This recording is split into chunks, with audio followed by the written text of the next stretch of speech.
You are now watching Believe. Do you believe? All right, welcome to the Blue Note podcast, episode number 6. It is the dare I say, Eric Johnson episode? No, come on. We can't do that. It's the Jamie Rivers episode. Gotta be Jamie Rivers. All right. Yeah, that's a good pick. I mean, there's been a few guys in recent years wearing number 6 that have done something. I mean, Marco Scandella, Joel Edmondson. Joel Edmondson was another one that I was going to bring up. But yeah, I mean, it's a good number 6. Shout out to Jamie Rivers for sure. Absolutely. But before we get into anything for this episode, the Blue Note podcast is brought to you by the Believe Network. And you can follow us on there. You can follow our Twitter at TBNPod. You can hit that subscribe button on all the podcast platforms. Give us a rating. I guess any sort of rating is fine, but preferably a 5-star rating. But, honest feelings, sometimes you need that. And that would be the case here. But, do what you will with that. And then get involved with the conversation with us, like I said, on Twitter at TBNPod over there, tweeting during the games, my period recap videos as well. We're going to start with the Nazem Kadri thing because I think it's probably been the biggest topic of this series. And I think it's important to address some of the things that have happened. So I'll send it over to you for that, and then I'll make my comments as well.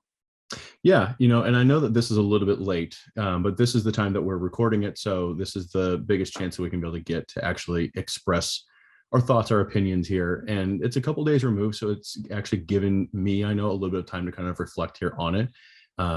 When I first saw about the racist comments here that were on Twitter towards Kadri, it was disgusting, honestly. And again, I know that we're late to the party here, but this is just something that needs to be said because some may know this and some may not, but Avs forward Nazem Kadri received direct messages on his Twitter account that were, let's just call it as it is, embarrassing, completely uncalled for, and inhumane. There's absolutely no place in hockey for something like this. There's no place in society for something like this.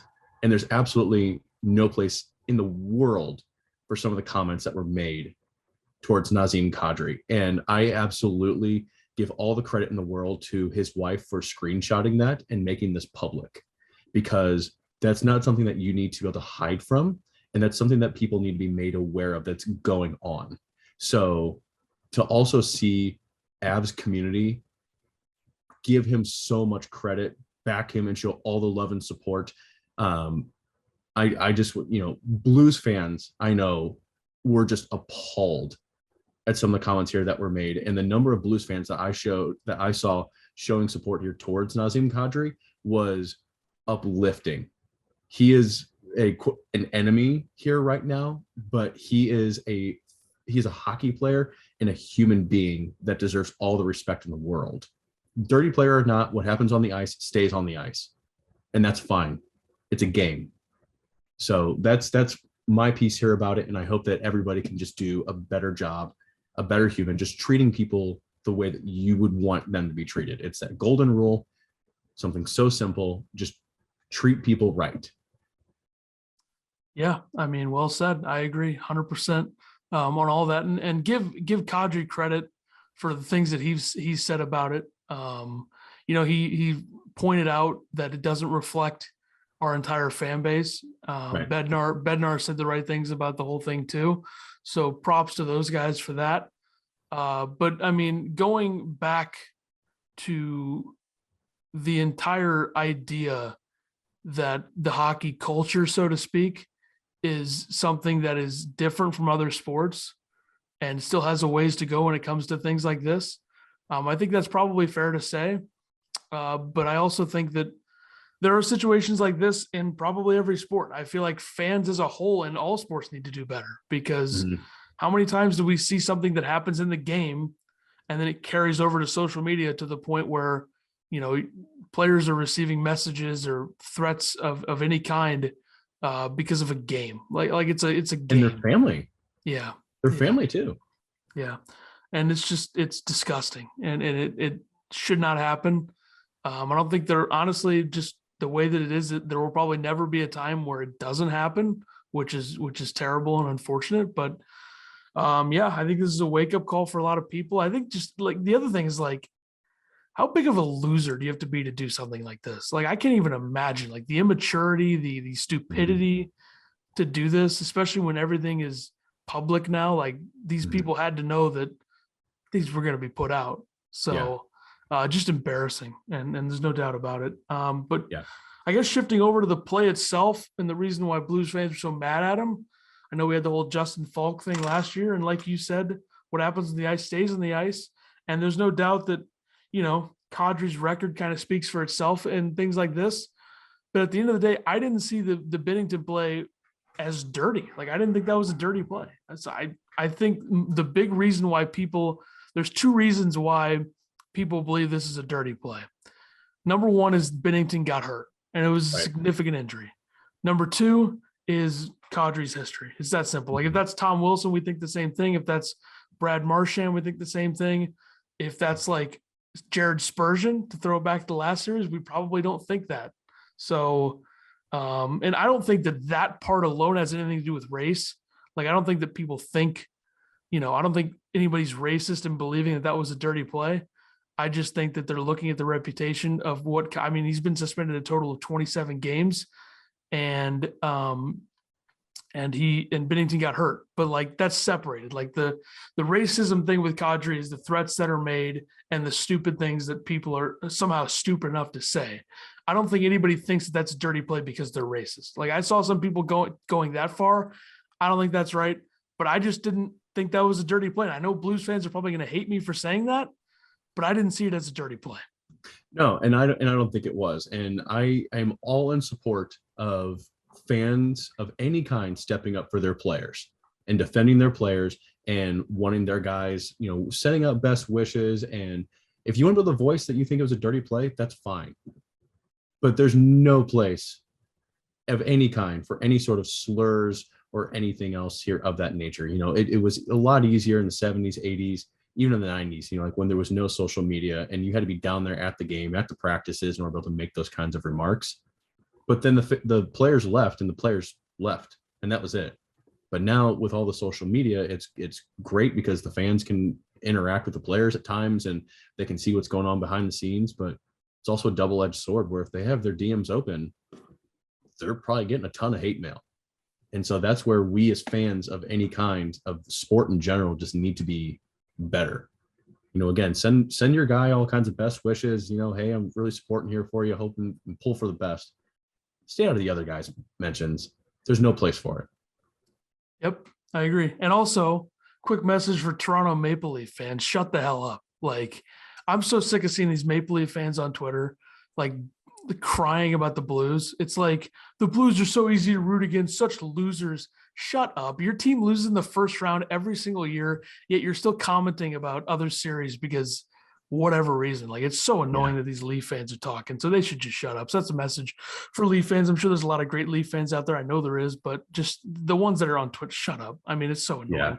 It annoys the hell out of me, especially when a team like that, like, you have the biggest market, you spend a ton of money, you have a ton of talent on your team, and yet you can't get out of the first round. So I don't really want to hear from them. Like, if it's Pittsburgh, that's fine. They won a couple cups, respectable deal there. That's fine.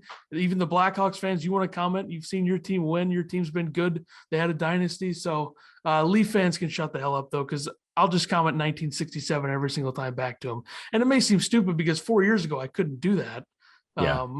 But I mean, there was more expectations for the Leafs to win a cup than the Blues when they won it. So whatever. Leaf fans, shut up. All right, moving along. Let's reflect a little bit. We talked about games 1 and 2 in the last episode of the podcast. So now we talk about games 3, 4, and 5, which kind of had a similar feeling to them. Right. But the Avs won games 3 and 4. It looked like they were certainly going to win game 5. I was kind of preparing in some ways for this episode to be the end of the season for this team. Would have matched your prediction, actually. Yeah, because you initially said Avs in 5. So. I didn't. I kind of thought Avs in 5 in this way too. Like the series was a lot closer than last season, but there's still a gap between the teams. I did not think that we'd have the whole Binnington thing happen and then the Blues be, but I mean, I guess the Blues have played about how I expected, except for a couple spots where it's like, Jesus, this looks just like last season. But that's just what happens when you play the Avs. They didn't lay over and die like the loser Nashville Predators, who will never win anything, by the way. But anyway, let's reflect on games 3, 4, and 5. Yeah. So like you said, they're heading back to St. Louis now, down 3-2 here in the series. Complete must win next 2 games and we're able to advance to the Western Conference Finals. Just simple math. They have to be able to win the next 2. Tyler Bozak here scored the overtime goal here. It was a harmless shot, but that shot alone just proves that you do not need to be an all-star scoring the highlight reel goals. Honestly, shout out to Nathan MacKinnon, because that goal that he scored going coast to coast, holy crap, that was an amazing goal. Just all the shot, respect 100% here for that goal. But this overtime goal proves that it is an all-out team effort. And history proves that guys like, let's go back to 2017, Magnus Paajarvi against the Minnesota Wild Game 5 scores in overtime. Carl Gunnison, Stanley Cup playoffs Game 2, and now Bozak. All these guys just prove that it's a team effort, and the Blues will continue to need a full team effort to keep moving here in this series. So the McKinnon goal, the hat trick goal, was just absurd. Oh yeah. I don't think anybody in the league other than probably him, I guess Matthews and McDavid, can go coast to coast like that and score. McDavid, yeah. I mean, here's the thing with that though. The Evolving Hockey Twitter account, which is an analytics thing, I think they do a good job, but low blow on Nick Leddy on that play. Like nobody's stopping that play. What defenseman is stopping that play? They were like quote tweeting their tweet about how the analytics for Leddy with Detroit were so bad. And at the time of the trade, they said probably shouldn't trade for Nick Leddy. They tweeted that tweet after the goal last night and said, interesting. And I replied, like, what defenseman is stopping that? And also, analytics aside, like I'm pro analytics in a lot of ways, but there's some other things where it just gets absurd. Like the whole idea, I don't know who the analytic guy, but I know that our friend Steven at thehockeywriters.com, who also does a Blues podcast and writes for the Blues, commented like, how is this real when we have analytics people saying, oh no, the Blues now have to start a better goaltender over Binnington because Binnington started, they had to start Husso, who's better. Okay. He was better in the regular season, but at what point do we look at the here and now? Like Husso struggled against Minnesota. They bring Binnington, and Binnington has been fantastic, way better than he ever was the entire regular season. So it's just so like easy and stupid to just say, oh, they have to start the better goaltender. Shame. Like there's that just makes no sense. There's no metric for mojo. Yeah. And there's no metric for confidence. There's no metric for anything like that. And that's where it can't help it. That's where the analytics thing annoys me a little bit. And some of that stuff, like Leddy's been solid. If you watch the Blues, Leddy does a lot of things that they need him to do. He had 3 assists last night, would have been 4, but they took 1 away. Yeah. And if you want to get down to the nitty gritty on the Bozak goal, the way he kept the puck in was a big time play with his right skate or right shin. He keeps the puck in. Bozak, and here's the thing with it, that with Colorado that's got to worry them is like in Edmonton too, their goaltending is going to hold them back. Like Kemper was not good at all last night. And same thing with Mike Smith. Mike Smith gives up probably the worst goal ever in game 5 of that series or game 4 of that series. So that was bad, but like, that's the thing that separates Tampa from everybody in this playoffs. And that's why I would probably have the most confidence in Tampa top to bottom if Point is back, because of like Vasilevsky, ridiculous. Yeah. Like he's so much better in net than everybody that's left. Like I would Kemper, Smith, you want to throw other guys in like Koskinen, who's the backup in Edmonton, or Markstrom, who struggled. I think, by the way, before we get into thoughts on the last 3 games for the Blues, just throw it over to the other parts of the NHL real quick. The first goal that Markstrom gave up in game 4 against Edmonton was horrendous when he plays the puck pretty much right to Nugent Hopkins, empty net. I think those 2 goals that Smith gave up and that Markstrom gave up is probably the 2 worst goals ever given up by both goaltenders in a single game. Yeah. So I just wanted to throw that out there. I didn't think about that until just now, but that's got to be the 2 worst goals ever given up in the same game by each goaltender. But anyway, that was pretty bad. And the Blues kind of had a similar situation where Husso vacates the net early in game 4, and Landeskog pretty much has an empty netter that they actually counted as a regular, they counted that as a even strength goal. Yeah. That's a tough one for Husso for sure. I'm not sure who that's on. Is that on the bench with communication, or is that on Husso? Probably a little bit of both. But all right. So thoughts in the last 3 games. The Blues have not been carrying the play at all for the most part. There's been spurts of it. The first half of game 5 was all Avs. They're not getting enough from Husso in certain spots. I think he made some big time saves late in that game last night. But there's also been some goals in each game that he's been in where you're like, you got to make that save. And I think that's fair to say. And the Blues just aren't disrupting them in the neutral zone at all. Like they were doing that a lot more in game 2 and early in game 3. And then after that, it was like, wow, they're not doing that. They're just getting skated all over. When McKinnon and Makar get going, it's very hard to stop them. That's why it's kind of key to stop the guys like Lehkonen or Nichushkin or Burakovsky or those guys. Keep them quiet. McDavid and Makar or McKinnon and Makar. All these mucks. The MC, the MAC. It's all the damn same. I keep getting them confused. But anyway, a McDavid McKinnon series would be great for the sport. I hope it doesn't happen, but it'd be great for the sport, no doubt. I think game 3, Binnington going down changed everything. Like even if Binnington's here, I don't think the Blues win the series. But Binnington going down really changed it, especially game 3, because the Blues looked very good early in game 3. Yeah, that's just a big what if. Like you have no idea here what can end up happening. And Blues fans can be able to say, well, if Binnington was in or, whatever. But I mean, how long ago was it that the Blues fans were calling for Binnington to be traded and shipped out of St. Louis and ride the coattails here of Husso all the way to the next Stanley Cup? And now all of a sudden, everybody's ready to get their pitchforks out and just drive Husso out of town. So it's not fair here right now. I'm honestly I'm not going to sugarcoat it either. This team has not been good enough. They're 1-2 here over the 3 games, outscored 10-15.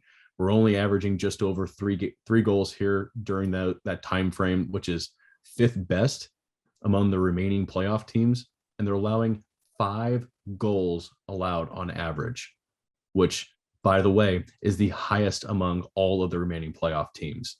So if you look at it statistically speaking, the Blues are out of that Final 4 picture here on both goals scored and goals for here at that point. Getting the overtime winner here from Bozak and the third period push from the Blues was great. It honestly, it really, really was. And I'm super torn about how to be able to react here towards this, because on one hand, I just want to be a fair weather fan, jump on this bandwagon and say, yes, let's go. Let's keep riding the mojo. We've got it. But man, where has this been all series long? Where's this third period been all series long? Robert Thomas, Pavel Buchnevich, these guys finally get on the board. Buchnevich here made some great plays during game 5. But guys like Braden Shen, Ivan Barbashev, Brandon Saad here even, the search party is still out for these guys, and it's just infuriating to be able to watch. Saad has 1 goal here in this series. Shen's got 4 assists. He's averaging 1 shot on goal here per game, at least during 3, 4, and 5 here at this point. He's looked good here at times, but I just really want him to score. We need the diversified scoring here from it at this point.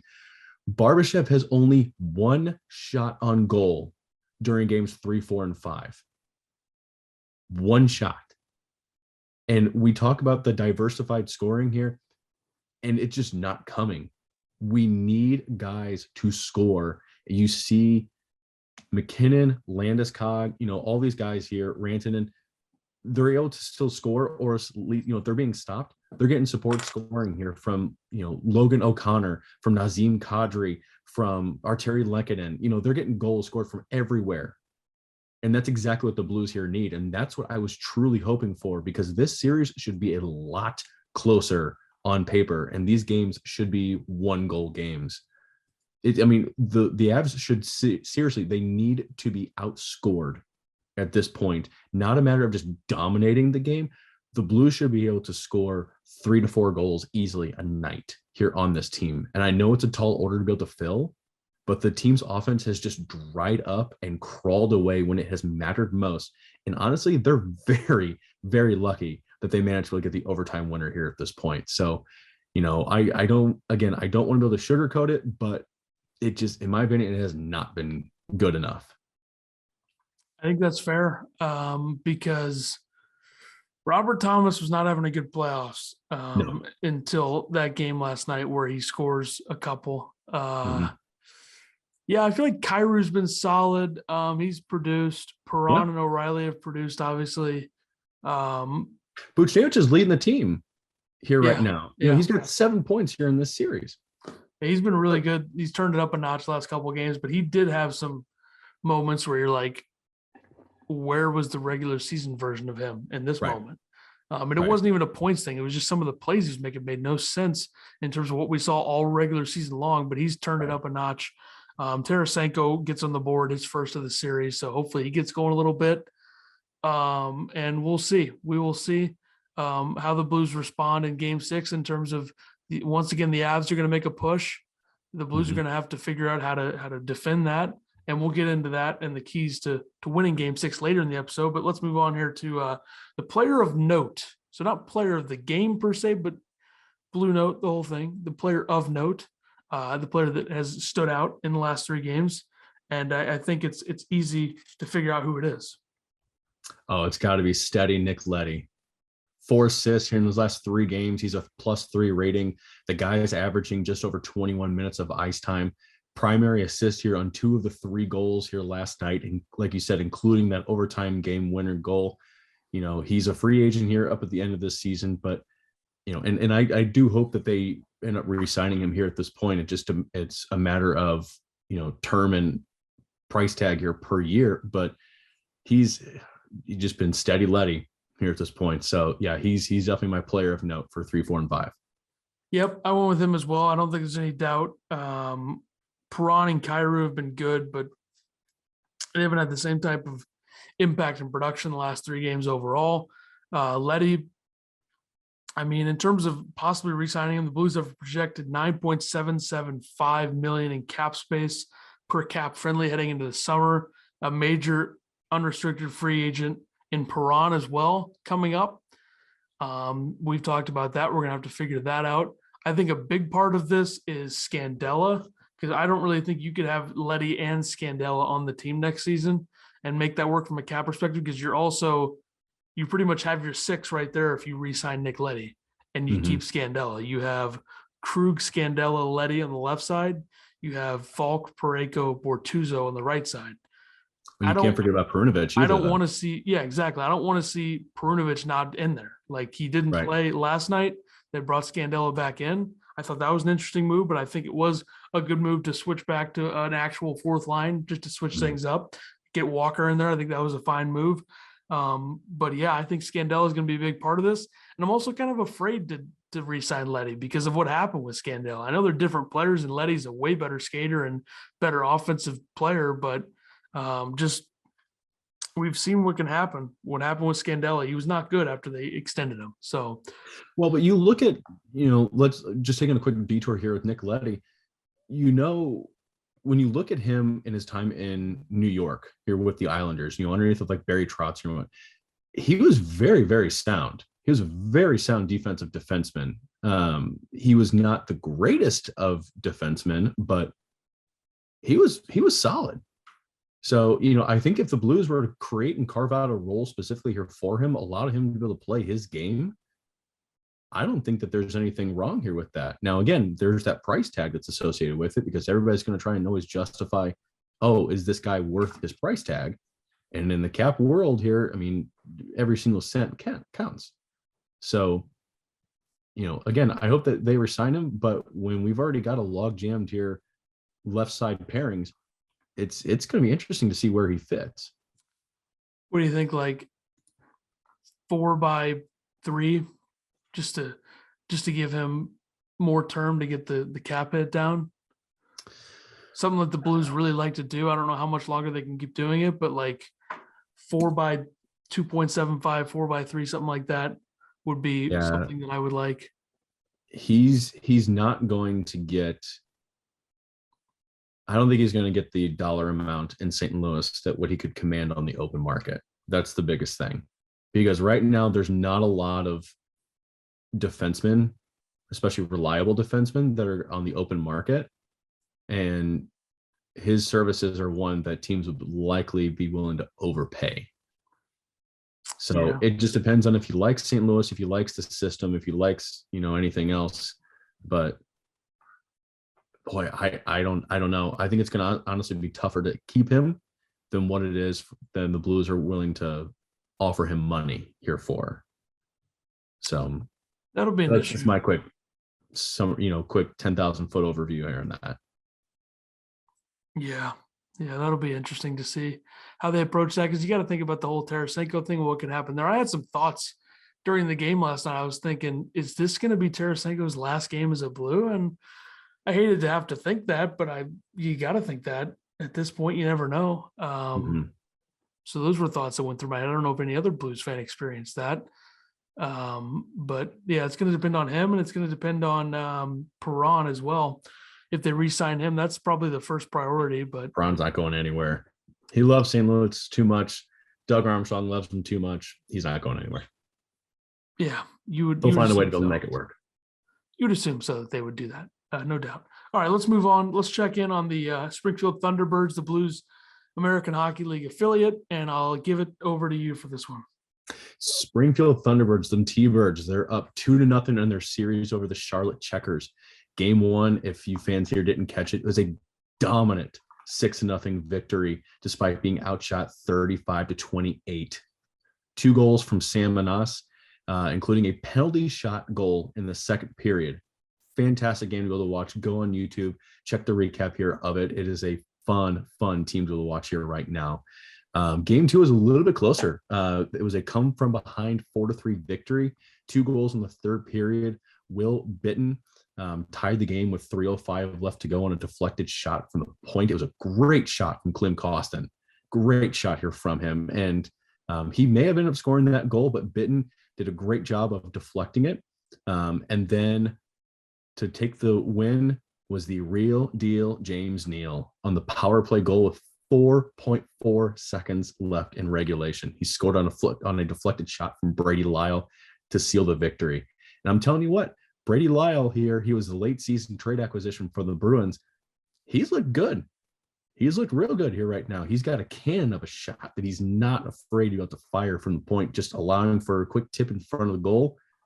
It's been looking good. He's not an overly sound defensive defenseman from what I've been seeing, but if he can be able to work on something like that, maybe get a little bit of one-on-one time here with some guy like, Justin Falk, or, just get any bit of extra training here to try to improve his defensive stature, he's going to be interesting. He's under contract here for one more season before he hits his RFA status. And again, I'm interested to see what's going to be going on here for him here next year.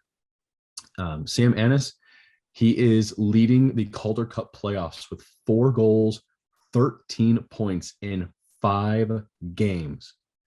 I have no idea what the future is here for this guy. He's 28. He's a UFA here after this season.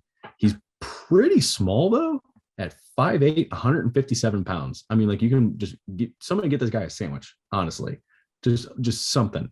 But he was 12th in the AHL in scoring here during the regular season with 20 goals, 64 points in 75 games.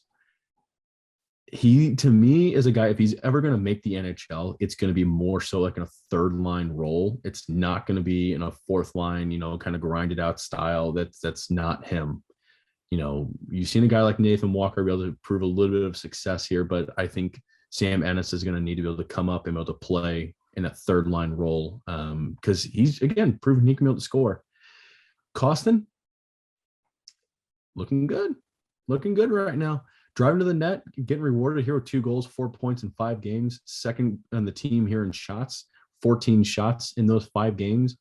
He's an RFA here this year, and I don't believe he's going to be going anywhere because I think Doug Armstrong's still going to look at his postseason performance, despite what he's been doing in the regular season. I've got my own opinions on what's going to happen here with him and what I think the Blues should end up doing with him. But right now, he's looking here real good in the Calder Cup playoffs. And then we got to go to the guy in net, Joe Hofer. 1.67 goals against average and a 959 save percentage, stopping 116 of 121. The T-Birds are doing great at preventing shots at reaching him, but he is also leading the Calder Cup playoffs in save percentage. He's still he's still likely going to be there for another season here or so, but he is going to be contending for a NHL starting gig, or at least a backup or a tandem role here, I think, sooner than later. He's got another year left on his contract here before hitting an RFA status here as well, which I don't think is going to be a huge problem for the Blues, but it's just going to be real interesting to see what these Thunderbirds are doing. If you guys got the chance to take a look here at it, I highly, highly, highly recommend taking a look to see what this team is going to do, because they are making waves here, and I think heavy favorites will to win the Calder Cup. Yeah, I mean, they're fun to watch. There's a lot of skill on this team. It's nice to see James Neal doing some things for him. He was okay when he was with the Blues early in the season, but getting a much better opportunity to play bigger minutes down in the A, as they call it, I guess. I think Prunovich would be absolutely filthy for this team right now, but I'm also okay with him just being here, even if he's not playing. But Prunovich was literally lighting the AHL on fire when he was down there. So he was leading the whole league at one point. And for a little while, I mean, he had played and stopped playing. He had gotten called up here rather and not played. I think it was like for almost a week, and he was still leading the AHL at that point. So he was an absolute monster down there. There's no doubt that the Thunderbirds could use him, but boy, they're looking good. They're looking good, and it's allowing guys the chance to get some power play time here. Again, a guy like Brady Lyle, and I think, I mean, again, if he can be able to improve some of his stuff, he could be up here with the Blues. But yeah, they're looking good. Yeah, definitely. All right, let's move along here. Finish this thing off.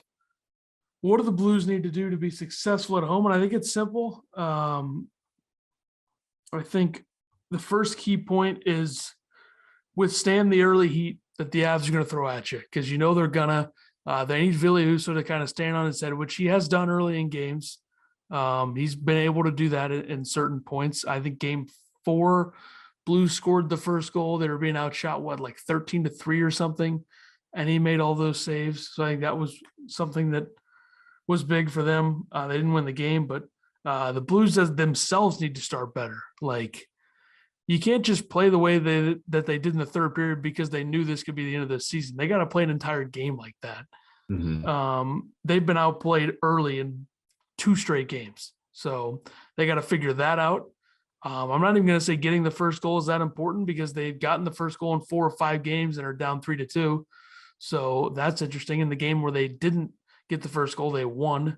So that is something to look at. But I think it's kind of simple. Just play their game, be more aggressive, be better in the neutral zone, get big saves, and hopefully you score a couple more goals than the other team does, I guess is kind of how you break it down. Yeah, absolutely.